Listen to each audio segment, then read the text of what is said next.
महायुतीचे उमेदवार आमदार संग्राम जगताप यांचं केडगावमध्ये जोरदार स्वागत झालं। केडगावचे सर्व माजी नगरसेवक, पदाधिकारी आणि कार्यकर्ते कामाला लागले असून गेल्या अनेक वर्षांपासून अरुण काका जगताप, आमदार संग्राम जगताप केडगावच्या विकासासाठी मोठं योगदान देतात।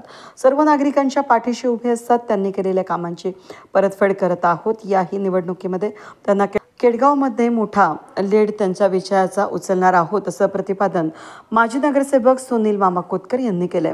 अहमदनगर विधानसभा मतदारसंघाचे महायुतीचे उमेदवार आमदार संग्राम जगताप यांनी शुक्रवारी सकाळी केडगाव उपनगरात प्रचार फेरी काढून नागरिकांच्या भेटी घेतल्या।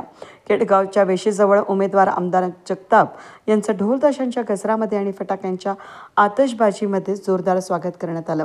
यावेळी माजी नगरसेवक सुनील कोतकर, मनोज कोतकर, महेंद्र कांबळे, गणेश ननावरे, राहुल कांबळे, सुनील कोतकर, जालिंदर कोतकर, संजय लोंढे, महेश गुंडा, भाजपचे पंकज जहागीरदार, धनंजय जामगावकर, शरद ढुबे, मोठ्या संख्येनं परिसरातील नागरिक, महायुतीतील पक्षाचे पदाधिकारी उपस्थित होते।